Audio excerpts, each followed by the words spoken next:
सर्वोच्च न्यायालयाचा निकाल नेमका कोणाच्या बाजूने जाईल? धनुष्यबाण पुन्हा उद्धव ठाकरे यांच्याकडे येऊ शकतो का, की हे चिन्हच गोठवले जाईल? जर चिन्ह गोठले तर महाराष्ट्राच्या राजकारणात त्याचे परिणाम किती मोठे असतील?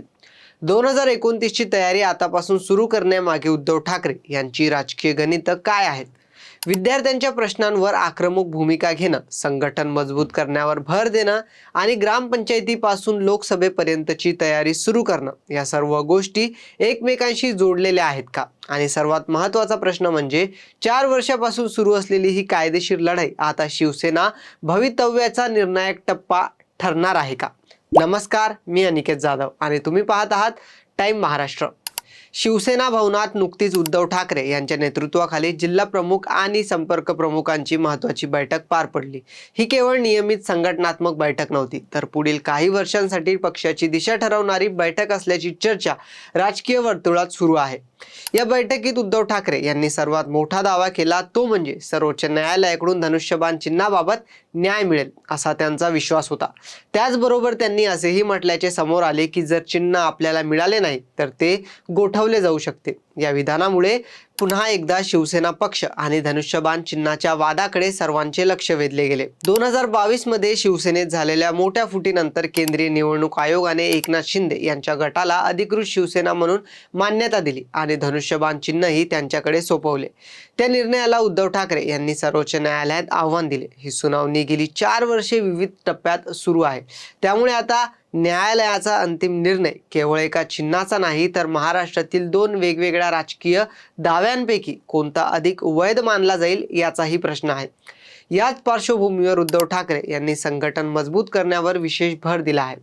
त्यांनी पदाधिकाऱ्यांना स्पष्ट शब्दात सांगितले की जबाबदारी पार पाडता येत नसेल तर पद सोडा, पण पक्षाचे नुकसान होऊ देऊ नका. ही भूमिका पाहता पुढील निवडणुकांपूर्वी संघटनेत मोठ्या प्रमाणावर फेरबदल होण्याची शक्यता नाकारता येत नाही. याहून महत्त्वाची गोष्ट म्हणजे त्यांनी 2029च्या लोकसभा आणि विधानसभा निवडणुकांची तयारी आतापासून सुरू करण्याचे निर्देश दिले. सामान्यतः पक्ष निवडणूक जवळ आली की संघटनाकडे लक्ष देताना दिसते, मात्र येथे 3 वर्ष आधीच पक्ष बांधणी, नवीन कार्यकर्ते जोडणे आणि ग्रामपंचायत निवडणुकांवर लक्ष केंद्रित करण्याच्या सूचना देण्यात आल्या आहेत. यावरून शिवसेना उद्धव बाळासाहेब ठाकरे पक्ष पुढील काही वर्ष दीर्घकालीन रणनीतीवर काम करत असल्याचे संकेत मिळतात. बैठकीत SIR नोंदणी मोहिमेचाही उल्लेख करण्यात आला. पात्र मतदारांचे नाव वगळले जाणार नाही याची काळजी घ्या असे निर्देश देण्यात आल्याचे समोर आले. मतदार यादीतील प्रत्येक नाव भविष्यातील निवडणुकांमध्ये निर्णायक ठरू शकते, या विचारातून हा भर दिला जात असल्याचे मानले जात आहे. उद्धव ठाकरे यांनी विद्यार्थ्यांच्या प्रश्नांवरही भूमिका मांडली. त्यांनी नीट परीक्षेतील पेपर फुटीच्या पार्श्वभूमीवर विद्यार्थ्यांबाबत सरकारने अधिक संवेदनशील भूमिका घ्यावी अशी मागणी केली. तसेच आंदोलनादरम्यान विद्यार्थ्यांवर झालेल्या पोलीस कारवाईबद्दल सरकारने स्पष्टीकरण द्यावे आणि प्रभावी विद्यार्थ्यांबद्दल सहानुभूती दाखवावी असे मत यावेळी व्यक्त केले. विद्यार्थ्यांचे प्रश्न हे केवळ शैक्षणिक विषय नाही, तर तो भविष्यातील राजकीय चर्चेचाही केंद्रबिंदू बनत असल्याचे अनेक पक्षांच्या भूमिकावरून दिसत आहे.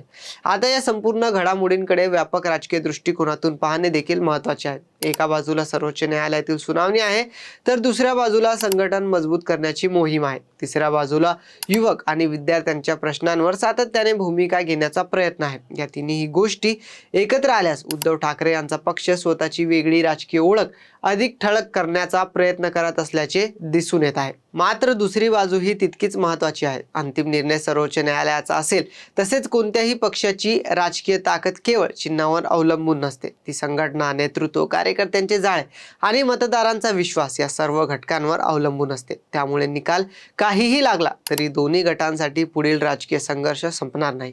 महाराष्ट्राच्या राजकारणात शिवसेना हे नाव आजही मोठे भावनिक आणि राजकीय वजन राखते. त्यामुळे धनुष्यबाणाच्या सुनावणीचा निकाल हा केवळ एका पक्षासाठी नव्हे, तर राज्यातील भविष्यातील राजकीय समीकरणांसाठीही महत्त्वाचा ठरू शकतो. निकाल कोणाच्याही बाजूने लागो, पण त्यानंतर संघटन, नेतृत्व आणि जनाधार या तिन्ही खरी परीक्षा सुरू होणार आहे. आता पाहायचे एवढेच की सर्वोच्च न्यायालयाचा निर्णय महाराष्ट्राच्या राजकारणात नवा अध्याय लिहितो की विद्यमान संघर्ष आणखीनच तीव्र करतो. तरी या संपूर्ण प्रकरणाबाबत आपलं मत काय हे आम्हाला कमेंटमध्ये नक्की कळवा. व्हिडिओ आवडला असेल तर लाईक, शेअर आणि सबस्क्राईब जरूर करा.